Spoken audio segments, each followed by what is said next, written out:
Bueno, muy buenas tardes. Les agradecemos en este momento del Congreso la participación que están teniendo para esta modalidad que hemos implementado respecto de algunas conferencias de carácter magistral que están planificadas en virtud de las temáticas que se están desarrollando en el primer Congreso Internacional del Gran Chaco Americano. En este caso tenemos la honrada presencia del doctor Claudio Num Ingerflom, es doctor en Historia, actualmente se desempeña como director de investigaciones en el Centro Nacional de Investigaciones Científicas de París, como director del Centro de Estudios sobre Mundos Eslavos, es secretario de investigación de la Escuela de Humanidades de la Universidad Nacional de San Martín. Es interesante comentar que vivió durante más de 40 años en Europa y retornó a la Argentina en el año 2009 a partir de gestiones realizadas justamente por la Universidad de San Martín. El centro al cual él está dirigiendo pertenece a la Escuela de Humanidades y funciona como un centro interdisciplinario de docencia e investigación. En él se promueven y desarrollan seminarios de posgrado, proyectos de investigación, cursos y conferencias, además de eventos académicos. En sus investigaciones trabaja en 3 áreas: el mundo eslavo, la teoría de la historia y la geoestrategia. Publicó una gran cantidad de libros, que la verdad los tengo anotados, pero son bastantes, así como varias publicaciones en revistas especializadas como Crítica, Análisis, Historia, Ciencias Sociales. En este caso, desde el comité organizador del Congreso, le vamos a hacer entrega de un recordatorio por su paso por este Congreso, de una pieza realizada en arcilla por una artesana santiagueña y que refleja figuras de nuestro monte santiagueño.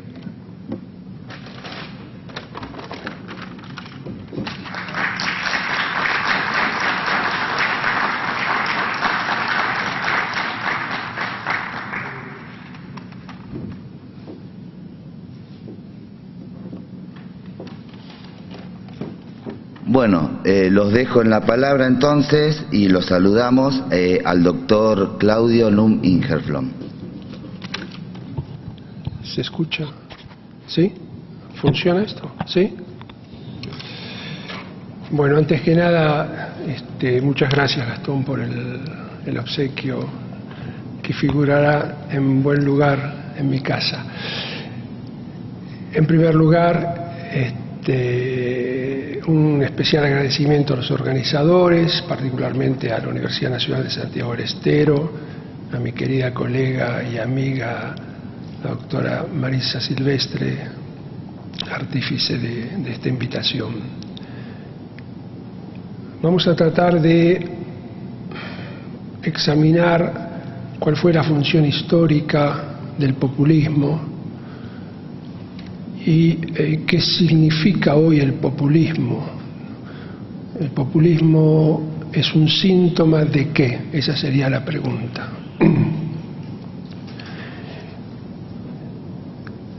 Podríamos sintetizar diciendo que la opinión dominante hoy en Europa, en Estados Unidos, en América Latina, identifica como populistas a las políticas o a los discursos económicos, sociales, que tienden a favorecer a los sectores populares. Para unos se trata de un subterfugio demagógico en búsqueda de base electoral, para otros se trata de reequilibrar las injusticias, construir otro país. Bien, esos son sintéticamente las dos grandes posiciones frente a lo que se llama el populismo. Tratemos o podríamos tratar de situarnos fuera de esa alternativa para pensar el presente. El sentido común y a veces comentarios más elaborados con pretensiones académicas tiende generalmente a pensar el populismo como un fenómeno relativamente nuevo, lo cual está muy lejos de la verdad. Entonces retomaré primero muy brevemente los orígenes del populismo, no para hacer una mera arqueología, sino para comprender, me repito, en qué estructura histórica se inscribe el populismo. O sea, expresión de qué realidad es el populismo y cuál fue su función originaria. En el pensamiento político europeo del siglo XIX, la historia de los 2 siglos precedentes, se pensaba como una suerte de desarrollo sincrónico, o sea, un crecimiento paralelo de varios factores. En primer lugar, aparición y desarrollo del Estado, primero absolutista, después democrático, conceptualizado por Hobbes, Rousseau y puesto en práctica por la Revolución Francesa. En segundo lugar, un desarrollo de la economía capitalista desde la acumulación primitiva hasta la Revolución Industrial. En tercer lugar, y todos estos son movimientos paralelos y sincrónicos, la estructura social nacida con esta economía y bajo este ordenamiento jurídico-político que es el Estado, o sea, clases sociales, la burguesía, el proletariado industrial, un campesinado con una situación ambigua, por un lado propietario de medios de producción, por otro lado empleados, peones y con intereses propios. El triunfo económico y político con la Revolución Francesa de la burguesía se comprendía como un modelo, una relación armónica y coincidente entre el éxito de la economía capitalista y la ascensión social y política de la clase que la encarnaba. Este modelo permitía esperar que la agudización de las contradicciones económicas y sociales del capitalismo dejaría paso a una nueva formación, que sería el socialismo, y al ascenso político o al triunfo de la clase proletaria, es decir, a una nueva organización social y política. En cuarto lugar, las expresiones políticas de este fenómeno, o sea, la lucha de clases clásica en Francia, pero también presente en Inglaterra, en Alemania, en Italia, y la aparición de un fenómeno radicalmente nuevo, o sea, los partidos políticos. Pero fíjense que eran partidos políticos que se podían explícitamente identificar con una clase social. El Partido Socialista decía, somos el partido de la clase, eso era nuevo. Y además había casi una simbiosis entre el movimiento sindical y el movimiento político, el Partido Socialista y el Partido Socialdemócrata, se elegían juntos los candidatos a diputados, etcétera, etcétera. Y los dirigentes eran muchas veces dirigentes de las organizaciones sindicales y del partido político. Entonces, esta sincronización de los 4 factores que acabo de citar marcaba lo que se pensaba era la vía histórica, pero si nosotros sabemos que esta era la vía histórica de una pequeña parte de la humanidad situada en el extremo occidental europeo, ellos se pensaban como la marcha universal, porque los conceptos y la experiencia europea occidental era pensada, elaborada con pretensiones universales. La marcha de Europa era la marcha de la historia. Resulta que en esta evolución tan armónica se produce lo que Michel Foucault llamaba a veces un erizo, aparece, ¿no?, que rompe con esta dulzura y los erizos pinchan. Me estoy refiriendo a junio de 1848, Revolución Obrera, el proletariado industrial parisino sale a la calle y es masacrado. En pocos días es masacrado. Recordemos el contexto. Estamos en el surco de la Revolución Francesa de 1789, cuando el mundo el mundo europeo occidental, piensa que la revolución es el mecanismo normal de un cambio radical. Los cambios se producen a través de las revoluciones. Ahora bien,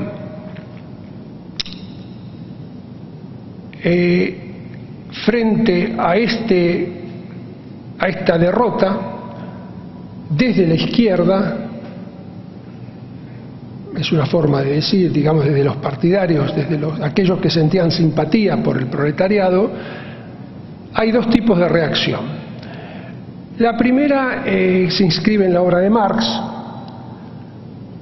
y frente a los sucesivos fracasos o demoras de la revolución proletaria, esto se reproducirá en 1871 con la derrota de la Comuna de París, Marx piensa, resumiendo muy esquemáticamente, bueno, esta vez no se dio, hay una relación de fuerzas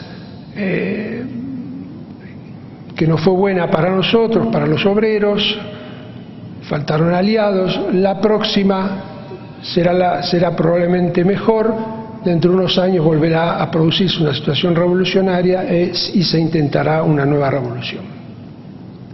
Ese es un tipo de reacción. Hay otra reacción cuyo protagonista fue un exilado político ruso, Alejandro Gersen, que cuenta en los libros que escribió en esos días, casi como periodísticamente, pero con una gran profundidad teórica, lo que él iba sintiendo a medida que caminaba por las barricadas de París y veía cómo iban cayendo los obreros muertos, heridos, y cómo iba cayendo la esperanza. Y en esas reflexiones él extrae algunas conclusiones decisivas para el futuro del socialismo de lo que pasó en esos días. Él piensa que Europa agotó su capital en materia de revolución, que las revoluciones ya no son más la vía por la cual se puede cambiar radicalmente el sistema social y económico. Piensa que lo que la Revolución Francesa de 1789 dio como conquista a las grandes masas populares, al campesinado en primer lugar, es tanto, y fueron tantos los que se beneficiaron, que ya no van a salir más a la calle a arriesgar todo lo que tienen, incluyendo la vida, por intereses que en el fondo no son los suyos, sino los de otra clase, trabajadores también como ellos, pero urbanos, y el campesinado queda al margen. Sin el campesinado en esas condiciones, un movimiento popular no tenía chances de triunfar. Pero lo analiza no como relación de fuerzas, sino como cambio histórico. El proletariado está y estará de más en más solo, dice Gersen. Entonces, lo que pasó fue que él se extrae de la política cotidiana para pensar filosóficamente. Él comparte con Hegel la idea que la historia es un movimiento que va ensanchando su territorio a medida que se van incorporando nuevos pueblos. Acepta una cierta inmanencia, es decir, un progreso de la humanidad que consiste en la incorporación de nuevos pueblos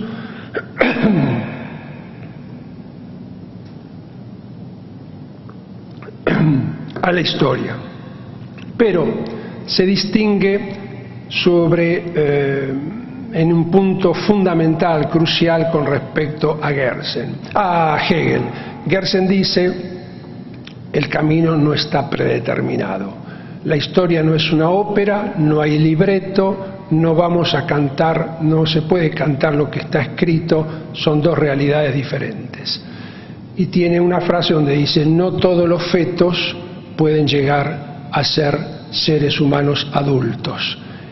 Está hablando de las potencialidades entonces de lo que aparece, pero a lo mejor no se realiza. Bien, a partir de ahí dice, bueno, ¿a dónde llegó Europa Occidental? A la proletarización, a la miseria de la gran masa de trabajadores, no hay salida. Entonces lo que podemos hacer o lo que debemos hacer nosotros en Rusia es tratar de evitar ese camino, todavía estamos a tiempo, el capitalismo no está desarrollado, estamos hablando de mitad del siglo XIX. ¿Y qué hacer con el futuro? Bueno, no podemos importar el socialismo occidental, porque ese socialismo occidental es una esperanza nacida de esa estructura económica social a la cual nosotros somos ajenos, y además va al fracaso. Entonces la pregunta es, socialismo sí, pero socialismo ruso. ¿Qué quiere decir socialismo ruso? Que hay que encontrar en la realidad rusa aquellos factores natos de la estructura social, de los hábitos del pueblo ruso, de los cuales podamos construir un ideal socialista. ¿Dónde lo va a encontrar? En la comuna campesina. En la mayoría del campesinado ruso, no se olviden que la emancipación de la servidumbre va a aparecer luego, en 1861, por ahora estamos en 1849, 1850, la mayoría del campesinado ruso vive en comunas, donde la tierra es común y se redistribuye periódicamente, los bienes son en común. Quiere decir, es un campesinado que ignora la propiedad privada, que está acostumbrado a la propiedad comunista y por lo tanto puede ser la locomotora de un cambio hacia el socialismo. Entonces, varias generaciones juveniles van a intentar lo que Gersen teorizó. ¿Cómo? Van a ir al pueblo. Ir al pueblo era la fórmula que ellos empleaban, estoy traduciendo literalmente del ruso. Quiere decir que enfermeras, ingenieros, jóvenes, estudiantes, médicos, maestros, doctores, van a las aldeas campesinas, se instalan a vivir ahí para tratar de ayudar al campesinado a concientizarse, a politizarse, a pensar entonces como ciudadanos políticos. Los adversarios hicieron de esta fórmula, ir al pueblo, un epíteto, populistas, y se lo lanzaron como fórmula denigrante. El movimiento socialista la recuperó con orgullo y ahí nació la fórmula populismo, en los años 60 del siglo XIX en Rusia.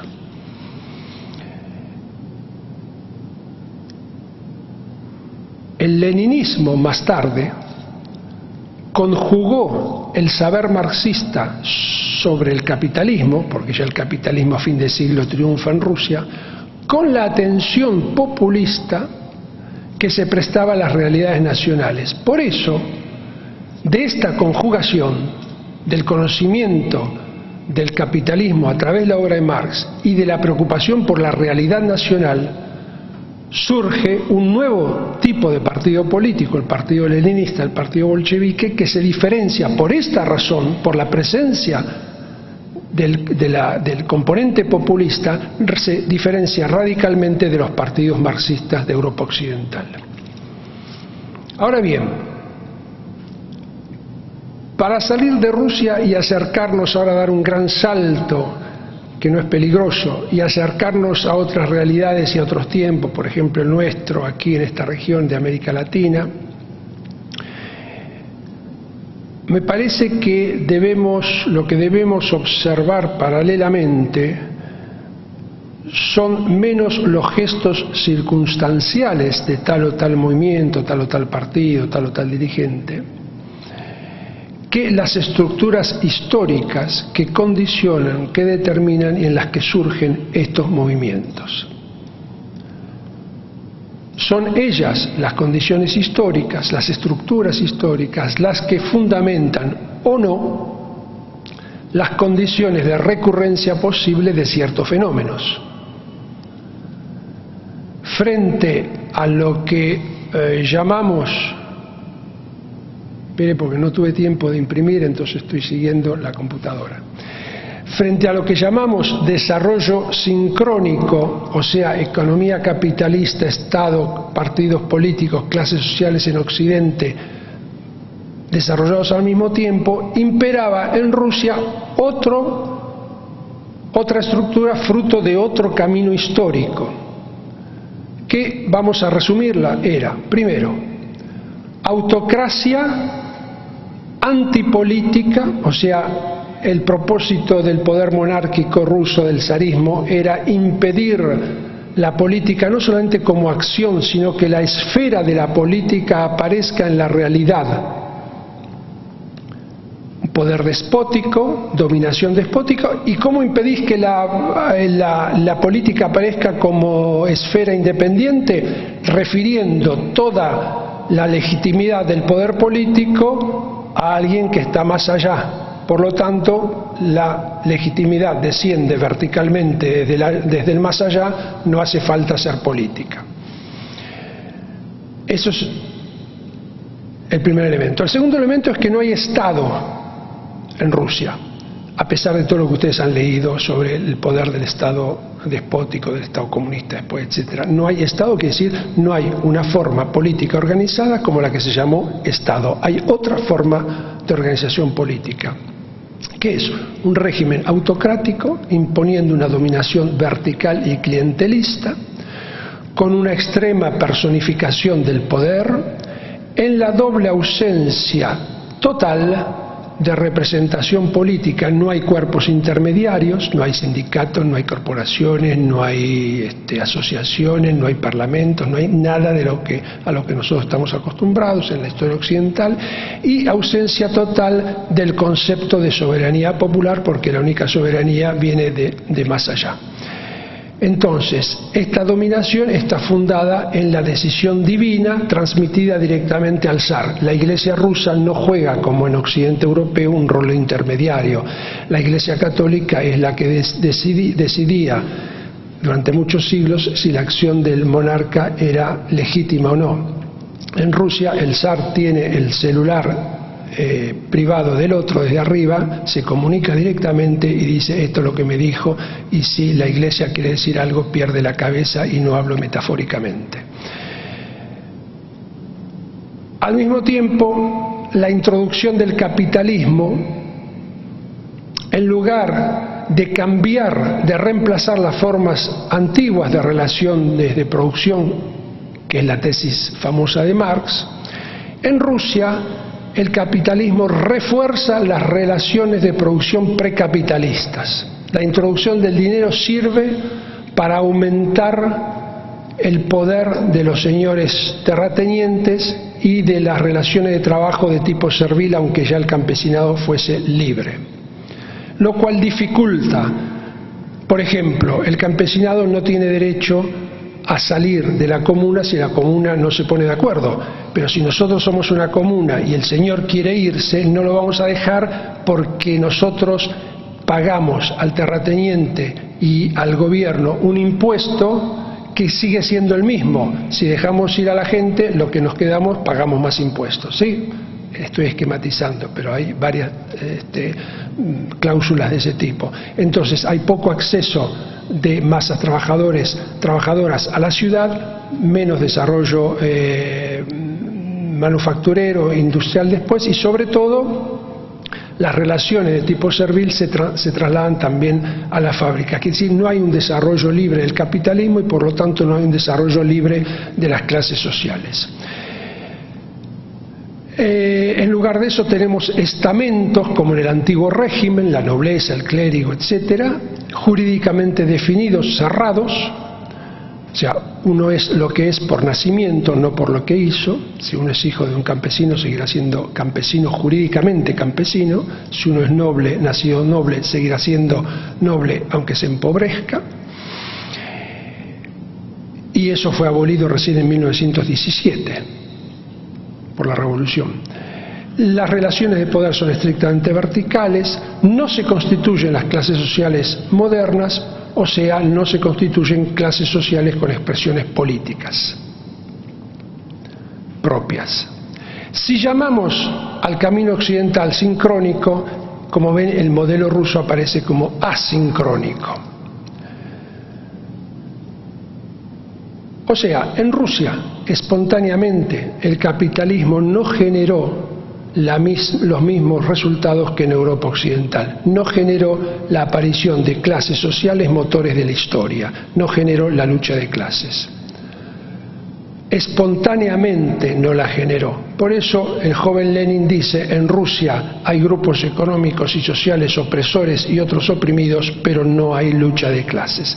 En otras palabras, el populismo aparece históricamente como la expresión del anhelo popular de emancipación social y política en una estructura histórica exterior al capitalismo clásico, sin clases sociales modernas y con un ordenamiento jurídico-político no estatal.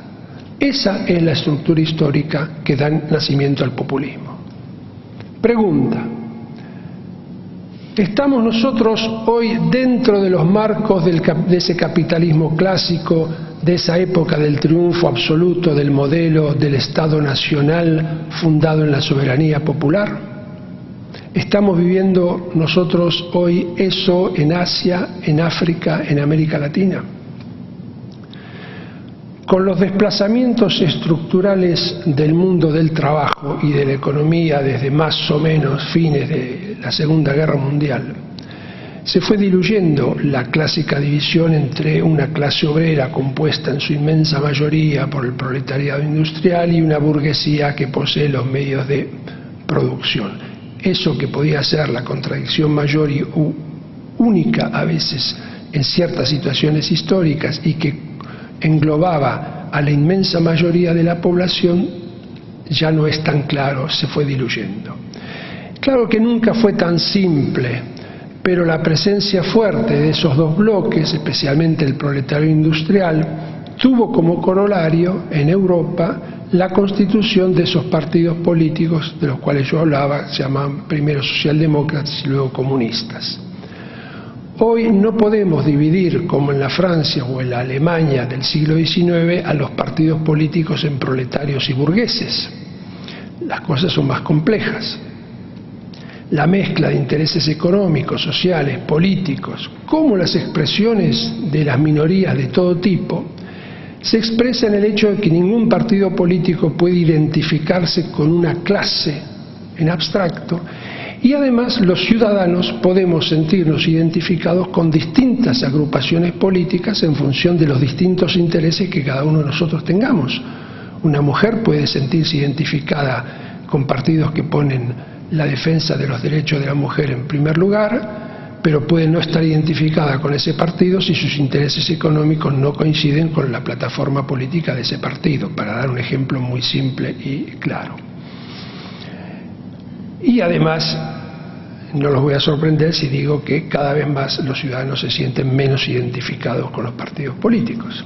Sintéticamente, estamos viviendo el fin, yo sé que lo que voy a decir ahora va a levantar las cejas de muchos, estamos viviendo el fin de la época del Estado-Nación en el mundo y el fin del derecho público europeo que lo organizó. Esto puede sonar extraño en una región del mundo donde la activación, donde escuchamos la reivindicación del papel del Estado, y es innegable que la activación del papel del Estado contra las desigualdades internas y externas es un momento indispensable y extremadamente positivo. Sin embargo, podemos tratar de situar esto o de pensarlo en un marco más amplio que no se limite al Estado. Podemos preguntarnos si los conceptos claves con los que la modernidad tardía, siglo XVIII y XIX, se pensó, en particular desde la Revolución Francesa en adelante, no contienen aporías, contradicciones internas, que explican una cierta incapacidad de esos conceptos a rendir cuenta de la realidad.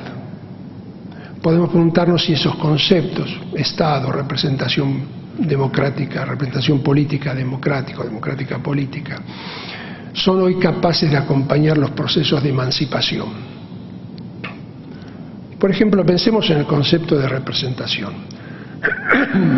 Antes de la Revolución Francesa, si nosotros somos una asamblea de la nobleza y elegimos a la señora que está enfrente mío diputada al Parlamento o a los Estados Generales, le damos un cuaderno con las consignas.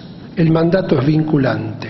Esa señora puede plantear y defender únicamente lo que nosotros hemos decidido. Es decir, en tanto que ciudadanos, nosotros no somos ciudadanos escindidos, no tenemos una opinión personal y una opinión política, y sobre todo existimos a través del representante. La Revolución Francesa constituyó un paso enorme, progresista, hacia la democratización de la vida política, hacia la igualdad de todos los ciudadanos. Ahora bien, si nosotros votamos hoy y la señora sale diputada, la señora no está comprometida en absoluto desde el punto de vista estructural con nosotros. El mandato no es vinculante. La señora pasa a ser diputada de la nación, diputada del pueblo. Entonces cada uno de nosotros se despolitiza. La despolitización del ciudadano está inscripta en el sistema liberal, en el sistema de la democracia representativa. Ojo, no concluyan que estoy contra la democracia, ¿sí? Estamos hablando de cuáles son los límites de la democracia. Quiere decir que hay una ambigüedad en este sistema del ciudadano. El ciudadano en un momento dado actúa políticamente y después queda despolitizado porque autoriza al soberano, que sea un parlamento, una asamblea, un presidente, etcétera, a actuar, a mandar. Y nosotros teóricamente no podemos rebelarnos, porque sería rebelarnos contra nosotros mismos, lo acabamos de autorizar. Entonces desaparecemos en la figura del representante. Bien.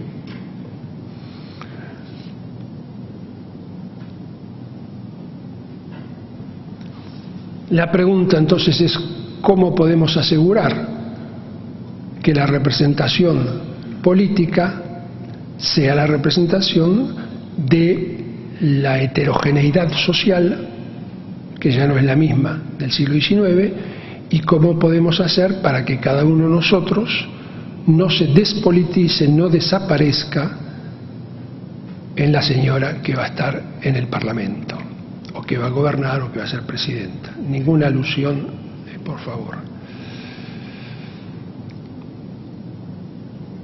La representación democrática, tal cual la conocemos y que ha sido una conquista importantísima de la humanidad, tal cual existe, no permite evitar la despolitización. En otros términos, un concepto fundamental de la modernidad política, como la representación política democrática posee una aporía, los arquitectos dicen un vicio de construcción intrínseco, porque despolitiza al ciudadano. Observemos otro concepto, observemos el derrotero del concepto Estado y de la realidad que ese concepto encarnó y encarna.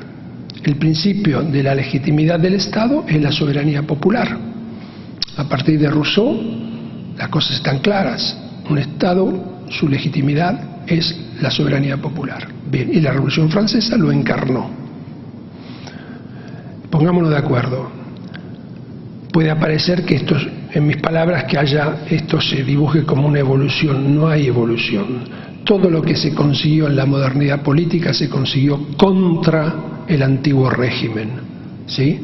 El combate, la lucha, la violencia es parte del proceso. No, en la agenda de Luis XVI no estaba que le iban a cortar la cabeza, ¿sí?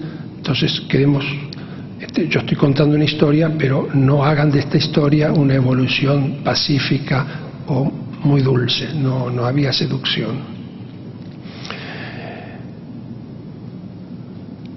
Podemos preguntarnos cuál es el alcance de esta soberanía popular dentro de la nación cuando la reorganización de los espacios continentales limita cada día más la soberanía del Estado-nación. El ejemplo de la Unión Europea es el más evidente, pero no es el único. O sea, hoy los países europeos que forman parte de la Unión, son casi 30, han perdido una gran parte de su soberanía nacional que se maneja en oficinas totalmente burocráticas de Bruselas. Se lo digo por experiencia, además, porque hasta en la más pequeña universidad francesa, si queremos un presupuesto, tenemos que ir a negociarlo a Bruselas. No se negocia más con el ministerio un proyecto de investigación. Te mandan a Bruselas. Y en Bruselas tenés que discutir a lo mejor con un eslovaco que no tiene la más mínima idea de lo que es investigar en Inglaterra, o el eslovaco va a discutir con un inglés que no tiene la mínima idea de lo que es investigar en Eslovaquia. Bien, no es una crítica, de nuevo, estoy constatando la pérdida de soberanía nacional.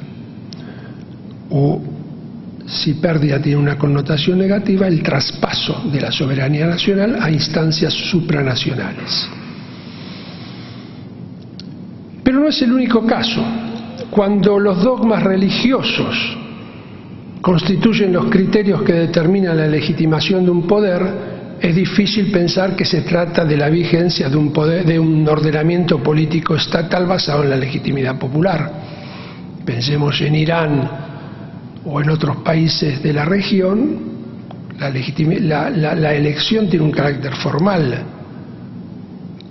para ver quién está ahí, pero el que está ahí tiene otra legitimidad, que tiene otros criterios que van a decidir cuáles son las cosas buenas y las cosas malas. Esa legitimidad está fuera del alcance de la sociedad. Si recordamos además que la elaboración de un código jurídico único y la unificación bajo ese código de toda la población y de todo el territorio es uno de los rasgos definitorios del Estado, ¿qué pasa cuando pueblos originarios reclaman el uso del derecho consuetudinario en los procesos jurídicos? El código entonces deja de ser el código unificado sobre el cual se fundó la noción de Estado. ¿O qué pasa cuando se aplica la discriminación positiva para beneficiar el ascenso social y profesional de minorías? Ya los ciudadanos no son más todos iguales frente a la ley, otro de las condiciones de existencia del Estado-Nación.